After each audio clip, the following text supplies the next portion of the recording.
As rays to the sun, your light we extol. O Pranaji, O Raji, your love of my soul. I am a Sundar Sat, and I love you with my whole.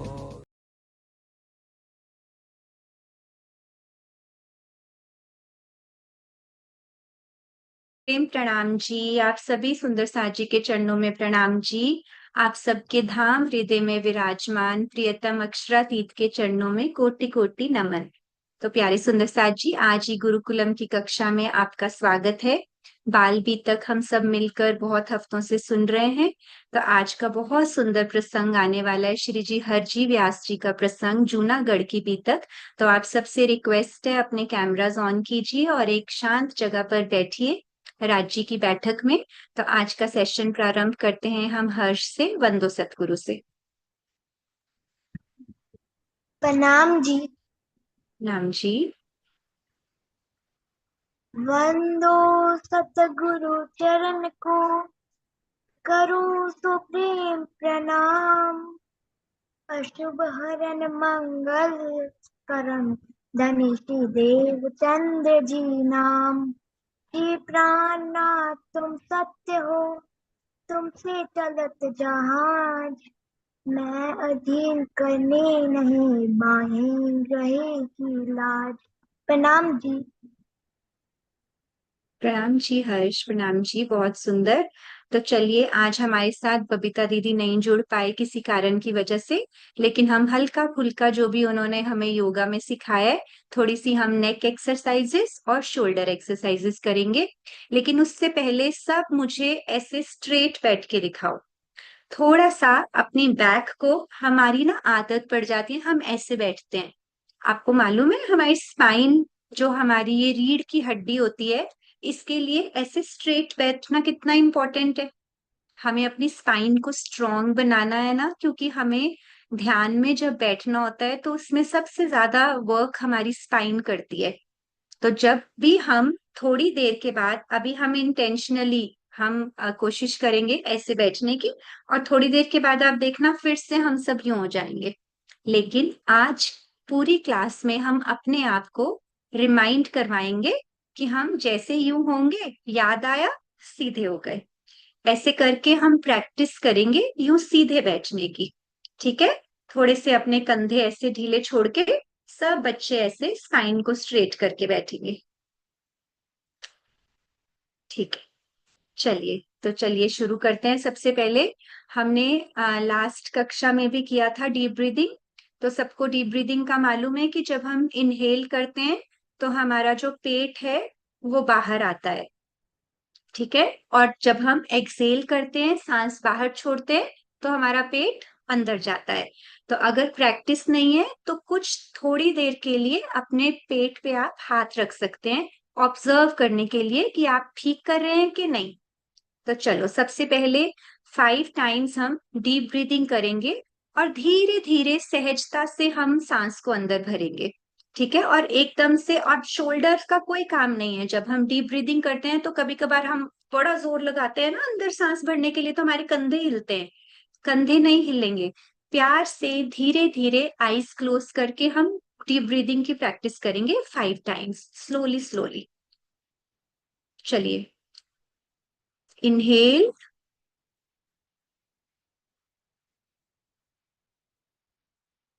Excel,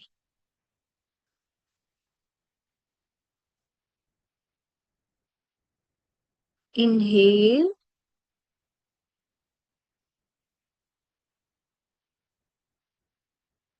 exhale,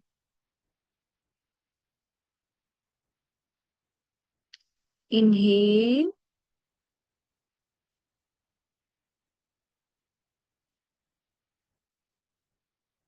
exhale, inhale,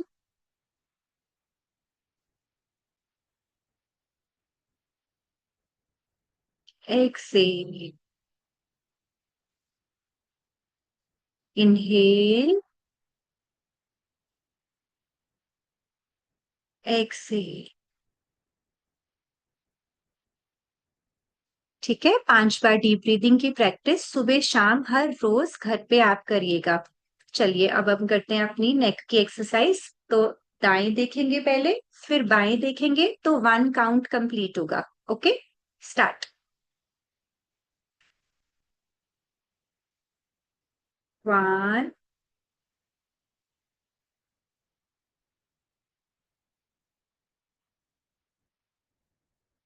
2,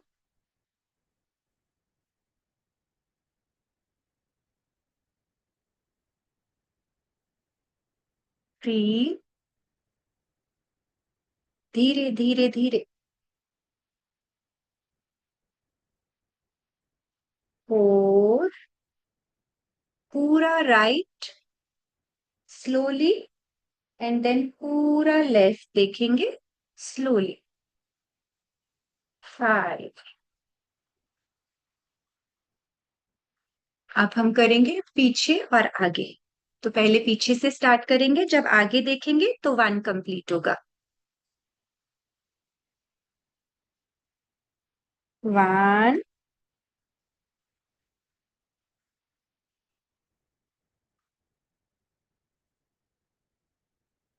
2,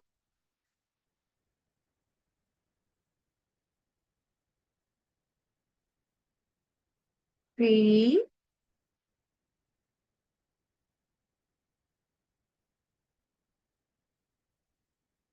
4,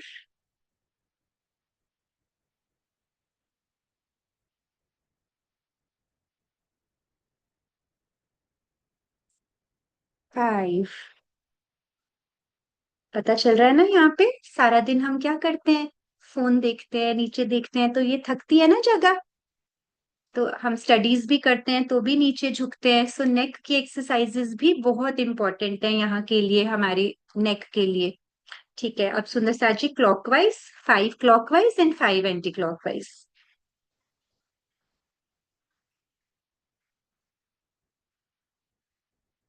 1,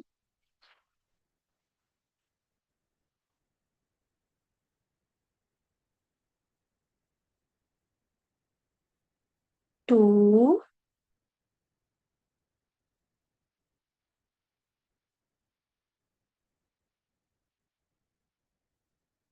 3,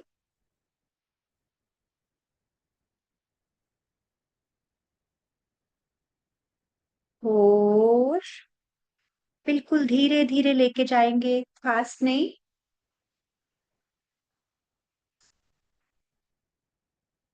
and 5, reverse.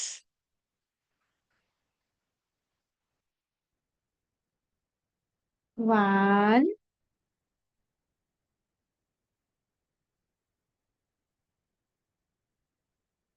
2,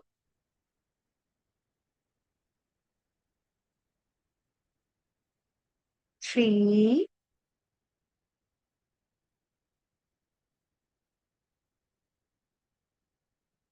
4,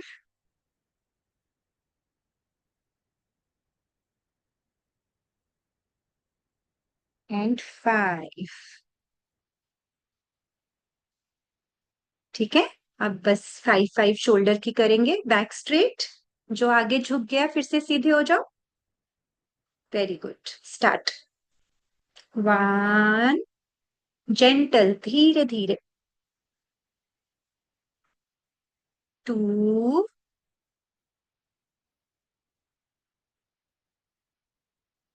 3, 4। आगे जाए तो elbows touch होती होती आगे जाए, ठीक है। पीछे जाए तो ऐसे शोल्डर पीछे पूरे स्ट्रेच करते हुए। And 5, reverse. 1,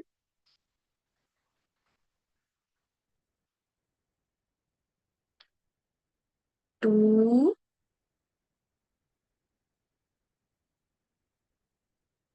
3, सामने देख के करेंगे। 4 and 5। Very good, well done, सबने बहुत अच्छा किया। तो इतना सा हर रोज करना है, ठीक है? हर रोज सुबह उठ के, इसमें हार्डली कितने मिनट्स लगे? 7 मिनट्स, कुछ भी टाइम नहीं लगा, ठीक है? तो हर रोज इतना जरूर करना है हमें। तो चलिए अब हम आगे बढ़ते हैं आज के प्रसंग की और हमारे साथ हैं हमारी बहुत प्यारी सोल बड़ी पूजा जी। आज आपको नेक्स्ट बीट तक कंटिन्यू करेंगी हमारे साथ। प्रणाम जी। सभी को प्रेम प्रणाम जी। और धनी की जो ये प्यारी लाडली नन्ही सी रूह है, इनको बहुत सारा प्रेम। अ, ठीक है, आज का जो हमारा टॉपिक है, आप सबने प्रोमो देखा है कि हरजी व्यास जी के साथ क्या श्री जी की बातचीत हुई, क्या बीतक घटना घटित हुई, उसके बारे में आज हम जानेंगे। और बच्चों, मैं एक बात आप सबको बताना चाहती हूँ कि बिफोर वी बिगिन, शुरू करने से पहले सबको थोड़ा ध्यान से बैठना है, क्योंकि यार थोड़ी टेक्निकल बातें होंगी जो आपको थोड़ा सा ध्यान पूर्वक समझनी और सुननी है। And all the questions will be taken at the end. सारे क्वेश्चंस हम एंड में लेंगे, ठीक है? और हम एक छोटी सी एक्टिविटी भी करेंगे जो सब इंजॉय करेंगे, ठीक है? तो सब लोग पहले ध्यान पूर्वक शांत होकर बैठिए और फोकस रखिएगा। आज का जो हमारा टॉपिक है, जो है बीतक की घटना है, उसमें हरजी व्यास के बारे में आपको बताने जा रहे हैं। हरजी व्यास जी एक बहुत बड़े विद्वान थे और उन्हें अनेक शास्त्रों और ग्रंथों का बहुत ज्ञान भी था। अब उनके पास कांजी भाई कार्य करते थे। कांजी भाई श्री जी से भी चर्चा वाणी सुनते थे, उन्हें श्री जी की पूर्ण पहचान हो चुकी थी, और इधर वो चर्चा वाणी सुनते और उधर हरजी व्यास जी के पास कार्य करते थे। तो एक दिन क्या हुआ, हरजी व्यास जी बहुत बीमार पड़ गए। इतने बीमार कि जन्म मरण की स्थिति आ गई उनकी, कि जैसे अब के तब शरीर छूट जाएगा उनका। तो उनके घर वालों ने धार्मिक रीति के अनुसार पुण्य और दान और ये दक्षिणा देना और सब धर्म कर्म करने शुरू कर दिए। तो जितने भी ये कर्म कांड करे, किसी को दान दे रहे हैं, कोई पुण्य कर रहे हैं। तो जब हरजी व्यास जी बीमार पड़े हुए थे बिस्तर पे, उन्होंने बोला, ये सब तुम लोग क्या कर रहे हो? मैं तो इन 14 लोकों से परे की आत्मा हूं, तो अगर तुम ये सब करोगे तो ये मेरे लिए नहीं है, मैं तो कुछ और हूं, कुछ और चाहता हूं। तो उनके घर वालों ने छोड़ दिया ये सब करना। कानजी भाई ने ये सारी बात सुनी, क्योंकि वो उनके पास ही रहते थे सब कार्य करने के लिए। तो कानजी भाई को लगा कि ये बात तो कोई बहुत ही ऊंची आत्मा बोल सकती है, यानी ब्रह्मात्मा बोल सकती है, कि मैं इन 14 लोगों का नहीं हूं। अब 14 लोग क्या है बच्चों, इसको हम थोड़ा ध्यान से समझेंगे बहुत सिंपल लैंग्वेज में। हम जिस लोक में रहते हैं इसको बोलते हैं मृत्यु लोक या धरती, अर्थ बोलते हैं। ये कौन सा लोक है? ये 8वां लोक है। इसके ऊपर 6 लोक हैं और नीचे 7 लोक हैं। तो टोटल 14 लोक हैं, और सबसे नीचे वाला लोक पाताल है। अब ये जो 14 लोक है, ये फिजिकल फॉर्म में भी है और सूक्ष्म रूप में भी है। फिजिकल फॉर्म में जैसे धरती हमें दिखती है ना, गोल है, स्फेरिकल है, तो धरती पर हम सब रहते हैं। और दूसरा, हमारे अंतर की अवस्था भी 14 लोगों के हिसाब से होती है। फॉर एग्जाम्पल, अगर मेरी सोच बहुत नीची हो रही है, बहुत मैं गलत सोच रही हूं, तो इसका मतलब मैं पाताल लोक में पहुंच गई। So you don't have to go with your body to the Patal Lok. आपकी सोच आपको ऊंचा या नीचा बनाती है। आपके उच्च विचार आपको ऊंचे लोक में पहुंचाते हैं। आपकी चेतना, आपकी सोचने का तरीका, आपका जीवन, आपकी रहनी आपको ऊंचे लोकों में लेके जाती है, ठीक है? तो ये है हमारा 8th लोक। इसके ऊपर 6 लोक है। तो उन्होंने बोला, मैं इन सब लोकों से परे हूं, मैं तो ब्रह्मात्मा हूं। तो उनको लगा ये बात तो कोई बहुत ही बड़ी बात बोल दी इन्होंने। तो कानजी भाई बड़े अचंभित हो गए, सरप्राइज हो गए। तो उन्होंने क्या किया, उनके मन में उन्होंने कुछ बोला नहीं, और हरजी व्यास जी की बहुत सेवा करनी शुरू कर दी। क्यों? क्योंकि वो बहुत बीमार थे, और बड़े निस्वार्थ भाव से, बड़े प्रेम से, बड़ी लगन से उनकी सेवा करते गए। उनकी इतनी प्यारी सेवा से धीरे धीरे धीरे धीरे हरजी व्यास जी स्वस्थ हो गए। तो जब वो स्वस्थ हो गए तो वो बिल्कुल ठीक हो गए। तो एक दिन हरजी व्यास जी ने उनको पूछा, कानजी भाई से, कि आप मुझसे कुछ मांगिए, आपको क्या चाहिए, आपने मेरी इतनी सेवा की है, मैं बहुत प्रसन्न हूं, तो आप मुझे बताइए कि आप मुझसे क्या चाहते हैं। तो कांजी भाई ने पता है क्या बोला? उन्होंने बोला कि समय आने पर मैं आपसे मांगूंगा, जब उचित समय आएगा। तो उन्होंने कुछ नहीं मांगा। फिर बहुत समय बीत गया, तो कुछ समय के बाद कांजी भाई ने एक अवसर देखा, और क्या बोला पता है? उन्होंने बोला, मैं एक महात्मा को जानता हूँ, बहुत बड़े महात्मा है, आप बस सिर्फ मेरे साथ उनके पास धार्मिक चर्चा करने के लिए चलिए, यही मेरी मांग है। तो हरजी व्यास तो बहुत प्रसन्न हुए, बहुत खुश हुए कि इसने मुझसे क्या मांगा है कि मैं धार्मिक चर्चा करूं और सुनूं। तो वो श्री जी से मिलने उनकी भेंट होती है। किनकी? कानजी भाई और हरजी व्यास श्री जी से भेंट करते हैं। तो श्री जी, श्री प्राणनाथ जी, जिनके हृदय में स्वयं अक्षरातीत राजी विराजमान है, तो वो विनम्र होके हरजी व्यास के पास जाते हैं। दोनों की भेंट होती है। तो हरजी व्यास जी पूछते हैं, क्योंकि बहुत बड़े विद्वान थे, कि बताइए आपको क्या चर्चा सुनाओ। तो मीनू जी स्लाइड शेयर कर दीजिए।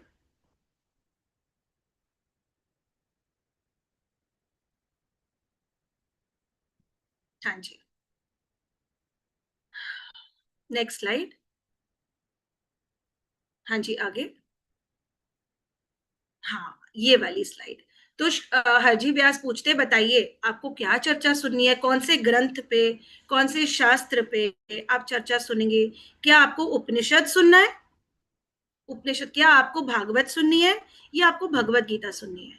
तो बच्चों, हम इन 3 शास्त्रों के बारे में थोड़ा सा बहुत संक्षेप में, शॉर्ट में समझेंगे, बिकॉज ये हमारी नॉलेज को इंक्रीज करेगा, and we should be aware कि ये शास्त्र कौन से हैं।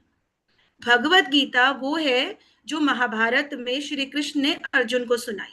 सबने महाभारत देखी है बच्चों ने? रेज योर हैंड्स, अपना हाथ उठा के बताइए या थम्स अप करिए। सबको महाभारत के बारे में मालूम है? मालूम है, ग्रेट। तो जो महाभारत के समय पर कुरुक्षेत्र में श्री कृष्ण ने जो ज्ञान दिया, बहुत ही अच्छा सुंदर ऊंचा ज्ञान दिया अर्जुन को, वो भगवत गीता के रूप में एक किताब में प्रस्तुत है। भागवत पुराण में विष्णु भगवान के अवतारों की लीलाओं का वर्णन है, और उपनिषदों में जो मेन एंशियंट हिंदू स्क्रिप्चर्स हैं, जिनको हम वेद कहते हैं, उनको शॉर्ट में स्टोरीज के फॉर्म में उपनिषद में छपाया गया है। ठीक है, तो उपनिषद में क्या है? सत्य की बात है, पर स्टोरीज के फॉर्म में है और इजी फॉर्म में है।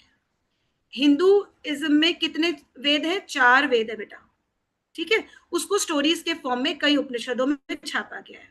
भागवत में विष्णु भगवान की लीलाओं का वर्णन है, अवतारों की, और भगवत गीता में महाभारत में जो श्री कृष्ण ने अर्जुन जी को ज्ञान दिया, उसके बारे में लिखा है। तो ये मतलब सबसे उच्च कोटि के स्पिरिचुअल टेक्स्ट है, शास्त्र हैं, ग्रंथ हैं। तो हरजी व्यास ने बोला, बताइए आप कौन सी चर्चा सुनेंगे? श्री जी ने बोला कि भागवत की कथा सुना दीजिए। तो भागवत की कथा सुनाते सुनाते उन्होंने शर, अक्षर और अक्षरातीत का वर्णन किया। तो शर, अक्षर, अक्षरातीत का वर्णन करते हुए श्री जी ने पूछा, ये अक्षर कहाँ है? तो इससे पहले कि हम जाने कि क्या जवाब हुआ, क्या वार्तालाप हुई, हम समझते हैं शर, अक्षर, अक्षरातीत किसे कहते हैं बच्चों। बहुत सिंपल लैंग्वेज में समझेंगे। क्षर मतलब होता है जो नष्ट हो सकता है, anything that creates gets destroyed. जो भी चीज जन्म लेगी मरेगी, क्रिएट होगी तो डिस्ट्रॉय होगी, आएगी तो जाएगी, बनेगी तो मिटेगी। आप अपने आसपास की हर चीज को अभी के अभी एनालाइज करिए। क्या हर चीज बनती और मिटती है? अपना हाथ खड़ा करके बताइए, कोई भी एक बच्चा, या कोई आप ऐसी चीज जानते हैं, देखते हैं, सुनी है या पढ़ी है आपने, देखी है, जिसको जो बनती मिटती नहीं है, जो फॉरएवर है? क्या कुछ ऐसा आप जानते हैं, देखते, देखा है आपको आज तक, जो फॉरएवर है, कभी नहीं मिटता? हमारे आसपास, ऊपर नीचे, हर तरफ, everything we see, everything we hear, क्या है वो? मिट्टी माही बोल रही है, माही बोलो बेटा, अनम्यूट करो, माही बोलो।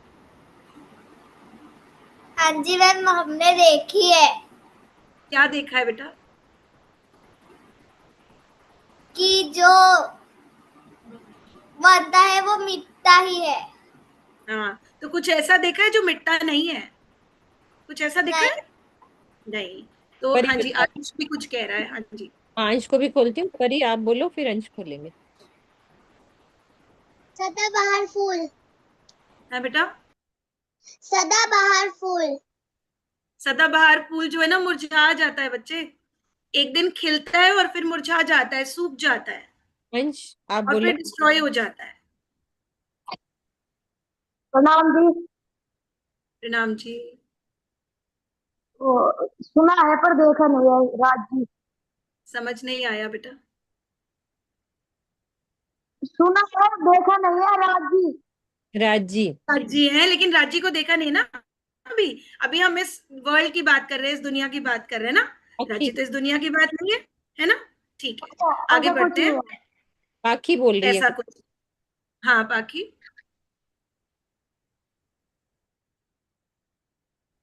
जी प्रणाम जी, सुंदर साथ जी।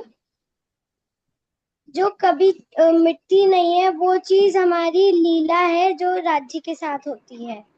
ठीक है, ये सब बेटा आपने पढ़ा है ना, देख सुना है, बट क्या आपने इसको फील किया है, एक्सपीरियंस किया है? नहीं ना। हम इस वर्ल्ड को एक्सपीरियंस करते हैं ना, तो इसमें सब कुछ बनता और मिटता है। ठीक है, तो जो भी कुछ बनता और मिटता है उसको क्षर बोलते हैं। शेयर कर दीजिए मीनू जी स्लाइड। हम क्षर की बात कर रहे हैं, बच्चे परम धाम पहले ही पहुंचे हुए हैं, सही बात है। है ना? तो लेकिन इसको भी समझना जरूरी है ना, बिकॉज हम इसी दुनिया में रहते हैं। तो जब हरजी व्यास जी ने बताया कि क्षर ब्रह्मांड क्या होता है, श्री जी चुपचाप सुनते रहे, उनका पूरा ज्ञान। ठीक है, तो anything that is form destroys, ये क्षर ब्रह्मांड है। हम कुछ भी देखते हैं आसपास, सब कुछ बनता मिटता है। अब जो नहीं बनता मिटता, जो कभी नहीं मिटता, उसको अक्षर कहते हैं। ठीक है, जिसमें योग माया का ब्रह्मांड है, जहां ब्रज और रास की लीला अखंड है। तो उसको हम आज भी चितवनी के द्वारा दर्शन करके देख सकते हैं। ओके, लेकिन अगर आप इस दुनिया का कुछ दोबारा देखना चाहो तो आप नहीं देख सकते, बिकॉज वो मिट चुका। पर ब्रज और रास की लीला अखंड है, तो आप उसे चितवनी से देख सकते हैं, क्योंकि वो अक्षर यानी योग माया के ब्रह्मांड में अखंड है, यानी मिट्टी नहीं है वो, एक बार हो गई तो। और इससे परे जहां ना बनता है ना मिटता है, वो है अक्षरातीत यानी परम धाम, हमारा घर, है ना? तो ये सब हम सब जानते हैं। ठीक है, तो जब हरजी व्यास जी ने ये वर्णन करना शुरू किया, तो अभी वो अक्षर तक ही पहुंचे थे। तो श्री जी ने पूछा कि ये अक्षर कहाँ है? तो उन्होंने बोला, वो तो पाताल लोक में क्षीर सागर के अंदर अक्षर ब्रह्म यानी आदि नारायण का स्वरूप है। तो उन्होंने क्वेश्चन किया, क्या सवाल पूछा? श्री जी ने कहा, पर जब प्रलय आती है, महाप्रलय होती है, तो यहाँ पर तो सब कुछ बनता और मिटता है, सब कुछ मिट जाता है।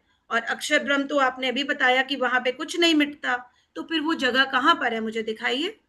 उनको पता ही नहीं था।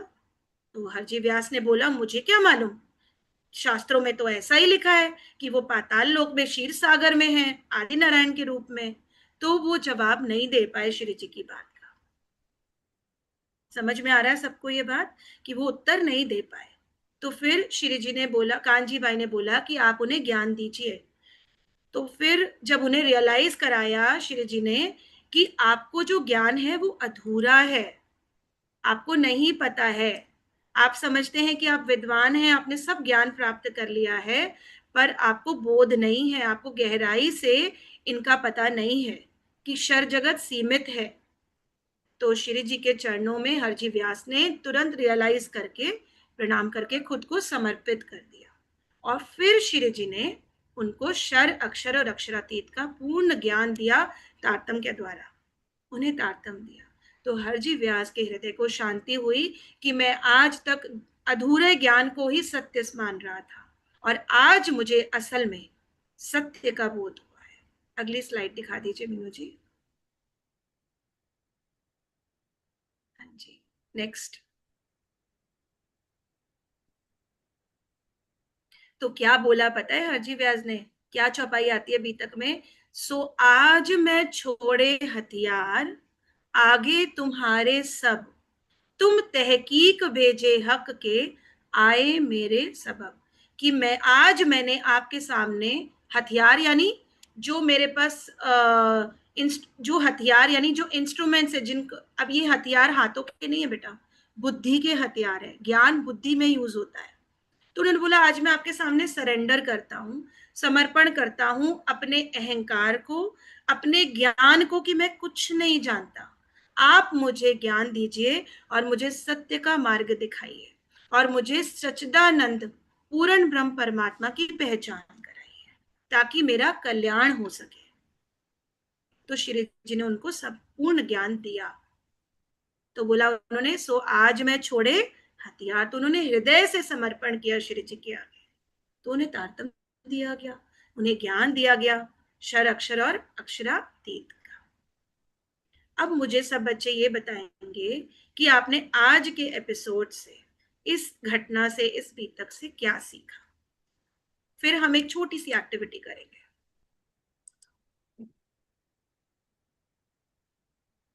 हाँ जी राकेश।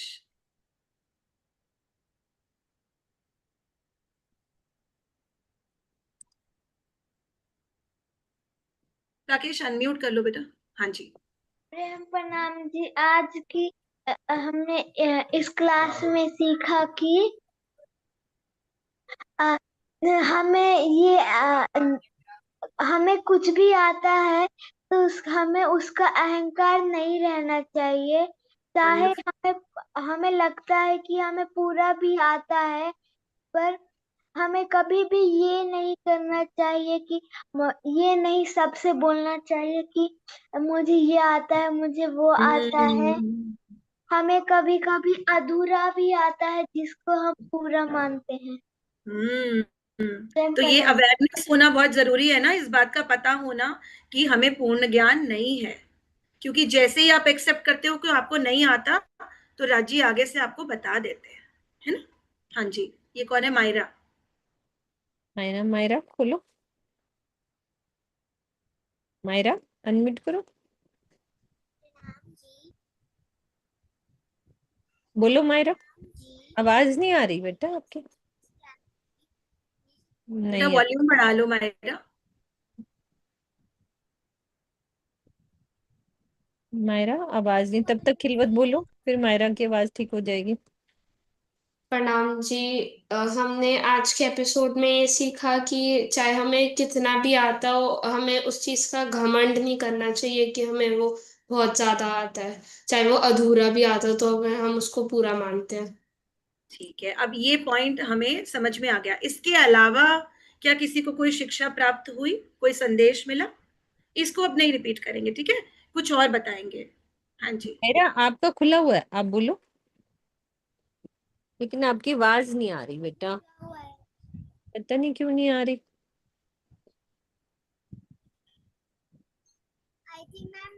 हाँ थोड़ी सी आई, लेकिन आगे आओ।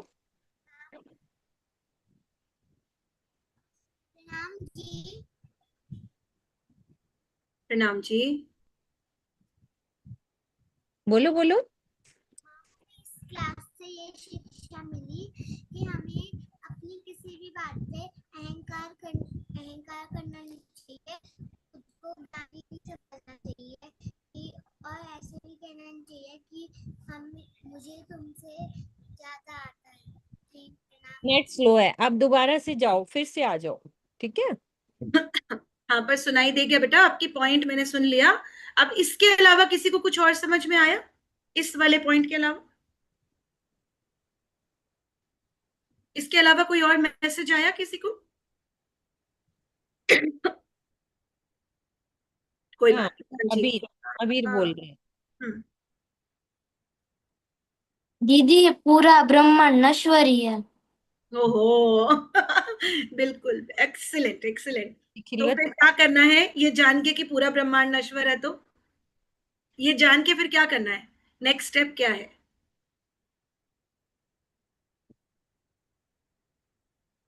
बोलो। बोलो अबीर, बेटा, आप बोल रहे हो, बहुत अच्छा बोल रहे हो, जिसने भी ये बोला है। अबीर कौन सा बेटा था? बेटा बोलो। अबीर। हाँ, हेजिटेट नहीं करो, बोलो बेटा आगे। राजी महाराज की तरफ जाना। Yes, that's the complete sentence, कि अगर ये पूरा ब्रह्मांड नश्वर है तो हमें राज्य से दिल लगाना है ना। फील कर रहा है, उसके चेहरे पे भी आ रही है बात। बहुत सम्य सुंदर। आप भी बोलो। मुझे प्रणाम करिए। बोल। प्रणाम जी। हम परम धाम की आत्मा है। ये जाना आपने, ये संदेश जाना कि हम परमधाम की आत्मा है। वाह, बहुत सुंदर। और खिलवत। मुझे एक डाउट था। कुछ। मुझे अक्षर और अक्षरातीत के बीच में डिफरेंस समझ नहीं आया। ठीक है, अक्षर कहते हैं, थोड़ा सा ये डिटेल में जाएंगे खिलवत हम। जैसे कि अपने आप से देखो, ये जो हमारी बॉडी है ये क्षर है, बिकॉज ये डिस्ट्रॉय हो जाती है, नष्ट हो जाती है। अक्षर मतलब है हमारी चेतना, जीव, जो बार बार जन्म और मरण लेता है। जैसे ये बॉडी जब चली जाती है, मर जाती है, डिस्ट्रॉय हो जाती है, इसके बाद भी जन्म लेता है जो जो अवेयरनेस जो जन्म लेती है, चेतना जो जन्म लेती है, दूसरी बॉडी में आती है, उसको अक्षर ब्रह्म से रिलेट कर सकते हैं। और आत्मा को हम अक्षरातीत से रिलेट कर सकते हैं। और अगर हम इसको वाइडर टर्म में समझेंगे तो ये पूरा ब्रह्मांड क्षर है, क्योंकि बनने मिटने वाला है। इसके परे अक्षर ब्रह्म का ब्रह्मांड है, जिसको योग माया कहते हैं, जहां पर ब्रज और रास की लीला अखंड है। मैं आपको दो टर्म्स में बता रही हूँ, अपने में भी और वाइडर में भी। और अक्षर ब्रह्म के परे यानी योग माया के ब्रह्मांड के परे परम धाम है, जहां पर राजी, श्यामा जी और हम सब सखियां रहते हैं। वहां पे ना कुछ बनता है ना मिटता है, हमेशा से, आदि अनादि से है, ऑलवेज, फॉरएवर, इटर्नल से है। अक्षर ब्रह्म में एक बार क्रिएट हो जाता है पर मिटता नहीं है। यहां पर क्रिएट भी होता है, डिस्ट्रॉय भी होता है। और परम धाम में ना कभी क्रिएट हुआ, ना कभी डिस्ट्रॉय होगा। अब आ गया समझ में? ठीक है। और कोई क्वेश्चन या कुछ किसी को समझ में आया तो फिर आगे चलेंगे सुंदर साथ जी। ठीक है, एक संदेश और मैं बताऊंगी, बहुत सुंदर। आप देखो, हरजी व्यास के सामने है कौन? श्री जी स्वयं बैठे हैं, अक्षरातीत जिनके हृदय में है, इंद्रावती की आत्म है। उन्हें तो पूर्ण ज्ञान है ना परम धाम का। उन्होंने तो युगल स्वरूप के दर्शन भी किए, वो तो सब जानते हैं। पर फिर भी वो देखो विनम्र होके हरजी व्यास से क्या कहते हैं कि आप मुझे चर्चा सुनाइए। तो बड़े होने की क्या पहचान है? कि आप झुकते हैं, विनम्र रहते हैं सबके सामने, ये बड़ों की पहचान है। जैसे कि आपने बोला, हमें ये कभी घमंड नहीं करना है, अहंकार नहीं करना है कि मुझे सब आता है ना। This is on one side. On the contrary, जिनको सब आता है वो विनम्र होके हमेशा सुनते हैं दूसरे की बात को। तो श्री जी ने हरजी व्यास से भागवत की पूरी चर्चा सुनी ना, उनकी पूरी बात सुनी। आपको पता है, जब हम किसी को सुनते हैं तो हम उसको बहुत रिस्पेक्ट देते हैं। हाईएस्ट फॉर्म ऑफ रिस्पेक्ट क्या है? जब हम दूसरे की बात को सुनते हैं, चाहे वो वाणी चर्चा सुने, मम्मी पापा की बात सुने, अपने टीचर्स की बात सुने, किसी की भी बात सुने, अपने फ्रेंड की कोई बात सुने, that is the highest form of respect. उससे आप विनम्र होते हो। तो श्री जी हमें विनम्रता की बात सिखा रहे हैं। ठीक है, अब हम एक छोटी सी एक्टिविटी करेंगे, जिसके लिए आपको 1 मिनट सोचना है, फिर उत्तर देना है।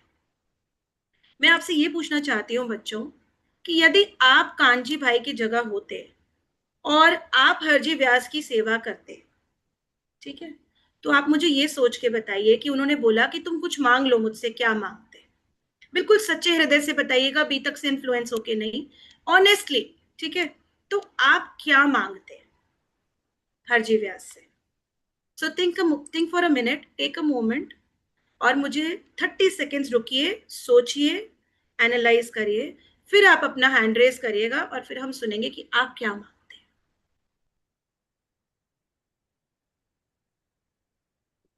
So let's think.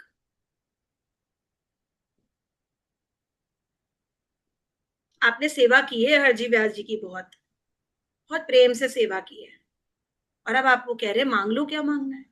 परी बोलो। शिवराज जी हमें अपने चरणों में रखे। ओके, आप ये मांगते श्री राज जी मुझे चरणों में रखे। ठीक है, और मारिया, मायरा,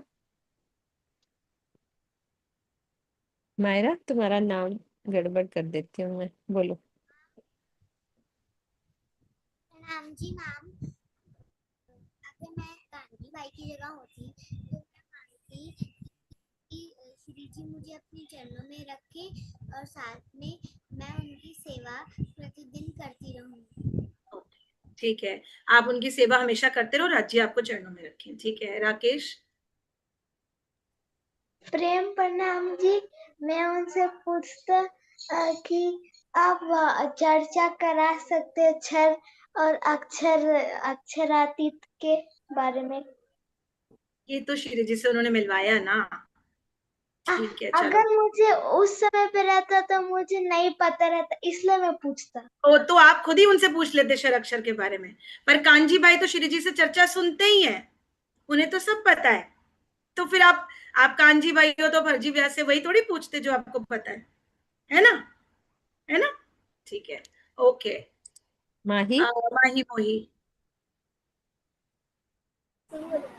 मैम मैं राज्य को मानती हूँ। आप राज्य को मांगते हैं? हरजी व्यास जी तो राज्य को जानते ही नहीं, तो फिर आप राज्य से कैसे मांग ले? राज्य से को कैसे मांगते हैं उनसे? उन्हें तो पता ही नहीं राज्य के बारे में। हरजी व्यास जी राज्य थोड़ी दे सकते थे कांजी भाई को। वो तो सेवा के बदले कह रहे थे मांग लो क्या मांगना है। उनके पास राज्य नहीं है, उनको राज्य की पहचान नहीं है। अभी मैंने कहा था सोच के बोलना है ना? फिर से सोचो, आप कांजी भाई हो, आपने सेवा की है, आप सेवा के बदले क्या चाहते हो? बहुत गहरा प्रश्न है।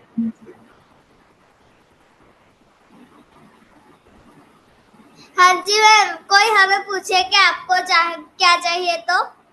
नहीं, ऐसे नहीं पूछना। हरजी व्यास जी पूछ रहे हैं और आप कांजी भाई हो, तब बताओ। आप सोचो, तब तक हम अभी से पूछते हैं। वीर। दीदी आत्म जागृति। पर हरजी व्यास को आत्म जागृति पता ही नहीं, उन्हें अक्षर ब्रह्म का भी नहीं पता ना, तो फिर कैसे मांगते उनसे? हरजी व्यास से मांगना है, राज्य से नहीं मांगना, हरजी व्यास से मांगना है ना? प्रश्न को ध्यान से सुनना है। यही एक्टिविटी है हमारी आज की, ताकि आप थोड़ा सा चिंतन करिए।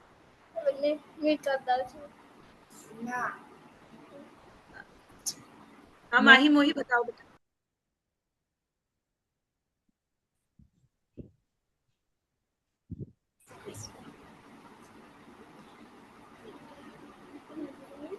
बोलो बोलो। मैम की राज्य को पाने के लिए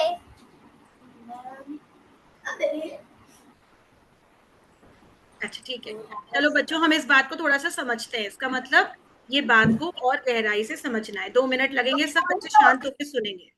ठीक है, देखो बच्चों, क्या प्रश्न था, हमारी एक्टिविटी क्या थी? आपको अपने आप को कांजी बाई समझना है और आपने कांजी बाई की जैसे सेवा करी है हरजी व्यास की। हरजी व्यास को सब धर्म शास्त्रों का ज्ञान है, पर राज्य का ज्ञान नहीं है बच्चों उनको, है ना? तो जब उनको राज्य का ज्ञान नहीं है तो हम उनसे राज्य नहीं मांग सकते। अब वो कह रहे तुमने मेरी बहुत अच्छी सेवा करी है, तो सेवा के बदले कुछ ले लो। हम अपने जीवन में भी अपने माता पिता की सेवा करते हैं, अपने बड़ों की सेवा करते हैं, हो सकता है हम मंदिर आश्रम में सेवा करते हैं। तो हमसे कहा जाए कि सेवा के बदले क्या चाहिए? हम अपने फ्रेंड्स की सेवा करते हैं, उनको हेल्प करते हैं, तो बोले तुम ले लो, तुम्हें क्या चाहिए इस सेवा के बदले, इस हेल्प के बदले? तो हमें क्या मांगना चाहिए? देखो कांजी बाई ने, जिन्होंने इतनी सेवा करी हरजी व्यास की कि वो मरते मरते बच गए, स्वस्थ हो गए, तो उन्होंने अपने लिए कुछ नहीं मांगा हरजी व्यास से। उन्होंने हरजी व्यास जी का ही कल्याण मांगा कि आपकी आत्म जागृत हो जाए, इसलिए मैं आपको किसी से मिलवाता हूं। सो दिस इज सेल्फलेसनेस, ये निस्वार्थ सेवा है, ये प्रेम सेवा है बच्चों। जब हम अपने लिए कुछ नहीं चाहते, हम सामने वाले का आत्मा का कल्याण चाहते हैं। जब हम दूसरे का भला चाहते हैं, हम उसके हितैषी बनते हैं। कांजी बाई ने अपने लिए कुछ नहीं मांगा, उन्हें तो श्री जी से चर्चा सुनने को मिल ही रही थी, उन्हें तो साक्षात राज्य मिल ही गए थे श्री जी के रूप में। तो उन्होंने उस सेवा के बदले अपने लिए कुछ नहीं मांगा, बल्कि हरजी व्यास की आत्मा का कल्याण किया। वो चाहते तो कुछ भी मांग सकते थे, दुनिया का भी कुछ मांग सकते थे, रुपए पैसे मांग सकते थे, कुछ भी मांग सकते थे, पर जो सबसे अनमोल है यानी राज्य, वो तो उनको मिल ही गए थे। तो उन्होंने क्या मांगा कि आप चलिए, आपका भी कल्याण कर दूं, आपको भी किसी से मिलवा दूं, राज्य से मिलवा दूं। तो यानी कि जब हम किसी की सेवा करें तो उसके बदले हम कुछ ना मांगे, बल्कि दूसरे की आत्मा का कल्याण करें। तभी तो श्री जी ने कहा जागो अने जगाओ। तो जगाना सबसे बड़ा कल्याण है किसी का, ये सबसे बड़ी प्रेम सेवा है। तो जब आप अपने माता पिता की सेवा करें और मम्मी पापा पूछे बता तो जिसके बदले क्या चाहिए, तो कुछ नहीं मांगना है, आपको राज्य से प्रेम करना है, आपको बल्कि उनको भी राज्य की तरफ लगाना है। समझ में आ रहा है? सबसे बड़ा उपहार, सबसे बड़ी भेंट क्या होगी? जब हम किसी को राज्य के मार्ग पर लगाएंगे, जब हम उन्हें राज्य की बात सुनाएंगे, उनकी पहचान कराएंगे, ये सबसे बड़ा गिफ्ट होगा हमारे लिए, हमारी सेवा के बदले। तो अब समझ में आया सबको कि सेवा के बदले क्या चाहिए होता है, क्या करना होता है? या किसी का कोई डाउट या क्वेश्चन है? सबको समझ में आ गया? पक्का? तो आज का इतना ही प्रसंग था। बहुत बहुत प्रेम प्रणाम जी। बोलो श्री प्राणनाथ प्यारे की जय, श्री सतगुरु महाराज की जय। चित्रा जी आप ले सकते हैं। प्रणाम जी, आपके चरणों में। बहुत ही सुंदरता से, बहुत गहरा प्रसंग था, लेकिन सभी सुंदर साथ ने बहुत अच्छे से, मुझे लगता है, अपने हृदय में इसकी शिक्षाएं उतारी। और ज्ञान का अहंकार नहीं करना, अक्षर अक्षर के बारे में हमने पहले भी एक बार ही पढ़ा था, आज थोड़ा सा रिवाइज हुआ। फिर आने वाली कक्षाओं में बहुत अच्छे से हम कभी अक्षर को समझेंगे। ठीक है सुंदर साथ जी, बहुत अच्छे से हो गया। अभी एक वाणी गायन लेते, फिर हमारी चितवन का टाइम हो रहा है। सुंदर साथ जी, भक्ति और भव्य, आप आ जाइए। प्रणाम जी। प्रणाम जी।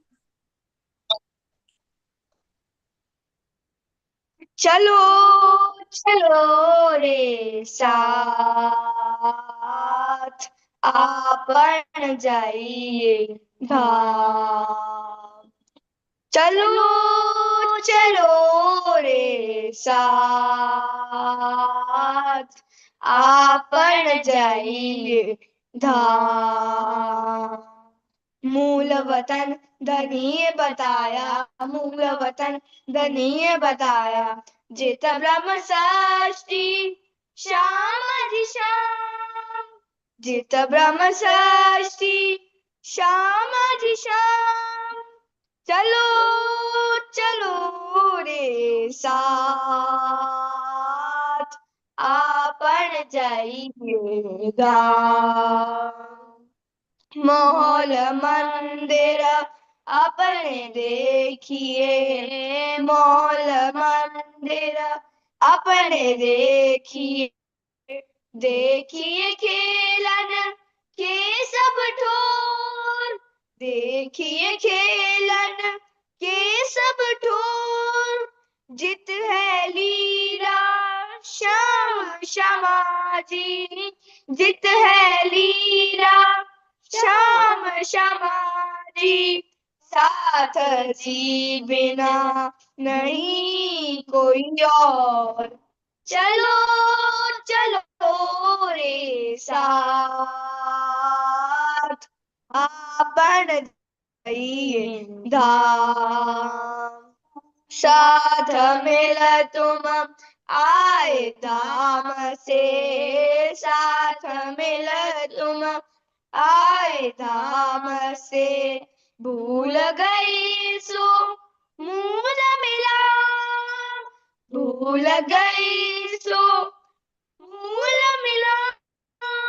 भूलिया धाम धनी के वचन, भूलिया धाम धनी के वचन। ना कछु सुधर रही जो आप, चलो चलो रे साथ, आपन जाइए धाम। अब जो घड़ी रहो साथ चरणे, अब जो घड़ी रहो साथ चरणे। होई रही हो तुम रेणु समान, होई रही हो तुम रेणु समान। इत जागे को फल रही है, इत जागे को फल रही है। चेत चली जो कोई चतुर सुजान, चलो चलो रे साथ, आपण जाइए धाम। दक्षिण का है जो लटका, दक्षिण का है जो लटका, जीत चलो भावे हार, जीत चलो भावे हार, महमत हित कर करे साथ को, महमत हित कर करे साथ को, बिद बिद की करत पुकार, चलो चलो रे साथ, आपण जाइए धाम। चलो चलो रे साथ, आपण जाइए धाम। प्रणाम जी। प्रणाम जी। बहुत बहुत सुंदर। और आपको पता है, देखो रांची की तरफ से कैसे आज का जो वाणी गायन था वो भी वही संदेश था जो आज का प्रसंग था। क्या बोला भक्ति और भव्य ने? जब तक रहे हम सुंदर साथ में तो कैसे रहें? होए रहियो तुम रेणु समान। रेणु क्या होता है? रेत, रेती का कण। कभी देखा है ध्यान से कितना छोटा होता है? तो राजी क्या कह रहे हैं कि जब तक हम सुंदर साथ में रहें, कुलजम वाणी का ज्ञान हासिल करें, लेकिन बिना अहंकार के, एक रेणु के जैसे बिना अहंकार के छोटे होकर रहें। ठीक है, तो बहुत ही प्यारा मधुर वाणी गायन भव्य और भक्ति के द्वारा। आपके चरणों में प्रणाम जी। राजी ब्लेस यू। तो चलिए सुंदर साथ जी, अब हमारा चितवन का समय हो रहा है। तो अब हम सब सुंदर साथ वापिस से अपनी कमर को थोड़ा ऐसे सीधा करेंगे। ठीक है, सीधे होके बैठिए।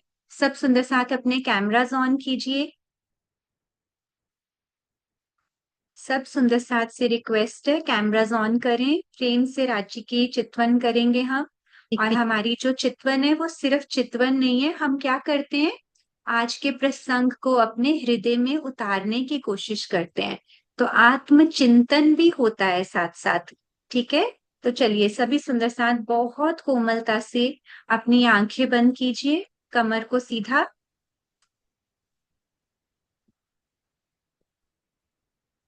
आंखें बंद, हिलना डुलना बिल्कुल बंद। अभी मैं सबको देख रही हूँ, जो हिलना बंद करेंगे फिर ही शुरू करेंगे। जो सुंदर साथ जी को काम है वो कैमरास ऑफ कर सकते हैं। मैं बंद कर ठीक है रही सुंदर साथ जी, हाँ जी। चलिए, घुम्मट जी का स्वरूप लगा दीजिएगा मीनू जी। चलिए, बोलिए श्री प्राणनाथ प्यारे की जय। बहुत ही प्रेम से गुम्मट जी का ध्यान करते हुए सहजता से लंबे गहरे सांस अंदर लेंगे और धीरे धीरे से छोड़ेंगे।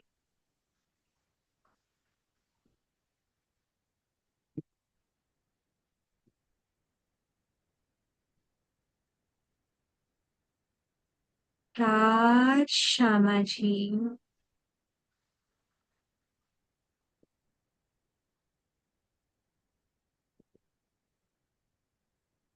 राज श्यामा जी,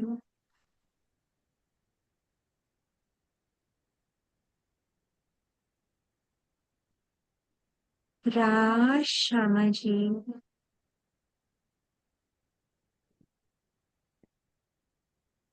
बिना आंखें खोले इस मौन को महसूस कीजिए।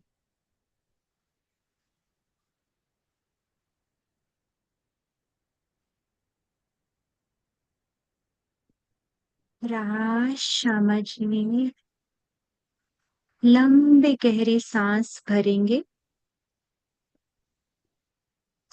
धीरे धीरे छोड़ेंगे।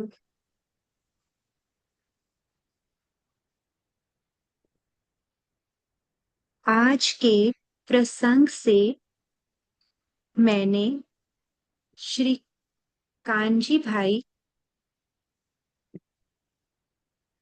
से प्रेम सेवा का महत्व सीखा।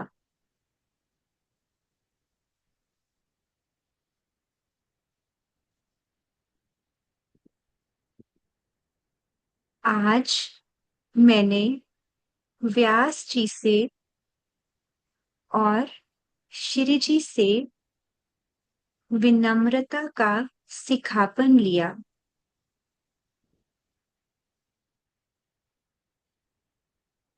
लंबे गहरे सांस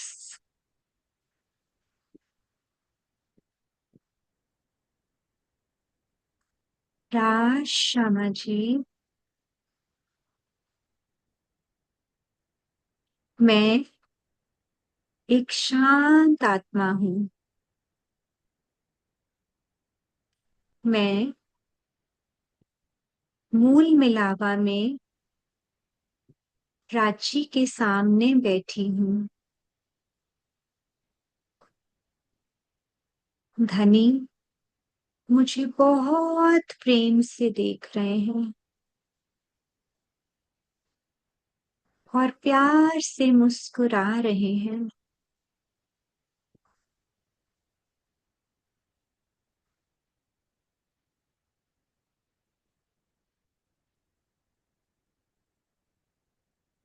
धीरे से सांस अंदर,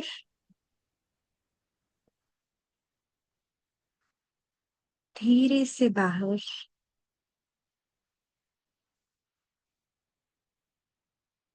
मैं धनी से बात कर रही हूं।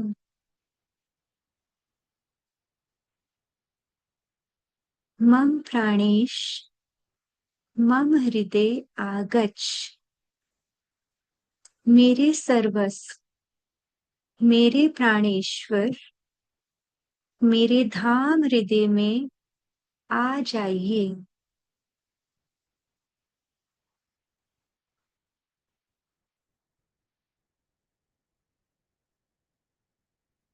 मैं निर्विकार और भक्तिमान हो जाऊं।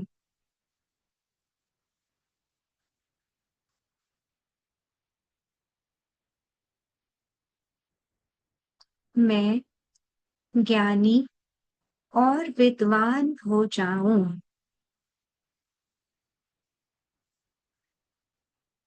प्रेम से गहरा सांस भरें,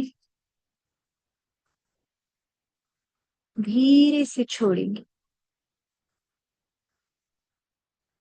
मैं सत्यभाषी और मृदुभाषी हो जाऊं।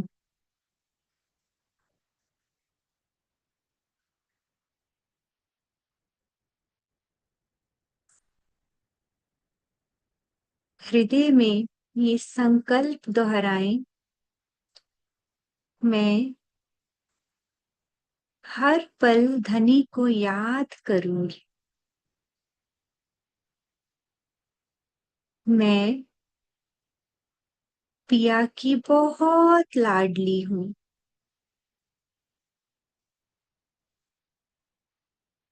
राज श्यामा जी, श्री राज श्यामा जी, श्री राज श्यामा जी। बिना आंखें खोले अपनी हथेलियों को मसलकर आंखों पर रखेंगे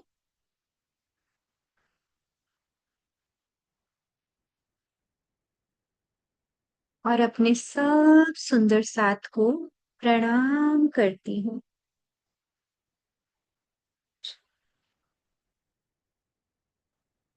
बोलिए श्री प्राणनाथ प्यारे की जय, श्री सतगुरु महाराज की जय, पन्ना धाम की जय, सर्व सुंदर साथ की जय। प्रणाम जी। सुंदर साथ जी, अच्छा लग रहा है, रिलैक्स फील होता है सबको चितवन में, है ना वानी? वेरी गुड सम्यक, बहुत सुंदर, आप सब बहुत सुंदर ब्रह्मात्माएं हो राजी की। ठीक है सुंदर साथ जी, SPJIN ई गुरुकुलम का चैनल, यूट्यूब चैनल और फेसबुक पेज, आप खुद भी लाइक करें, सब्सक्राइब करें और फॉलो कीजिए। सबको बताइए, धनी की बात कीजिए सबसे। तो आप सबके चरणों में प्रणाम, अगले शनिवार फिर से मिलेंगे और कल सुबह ई गोष्ठी में आप सब जरूर आइएगा, सुबह 10 बजे से 11 बजे तक सेम आईडी पर। ठीक है सुंदर साथ जी, और अपनी वार्षिकोत्सव की टिकट्स भी अभी से बुक करवाइए, जिन्होंने दूर से आना है। हम सबको बताना कि आप कौन कौन आ रहा है, कब कब आ रहे हो सुंदर साथ जी। वार्षिकोत्सव है ना श्री प्राणनाथ ज्ञानपीठ में 14 से 20 सितंबर, ठीक है।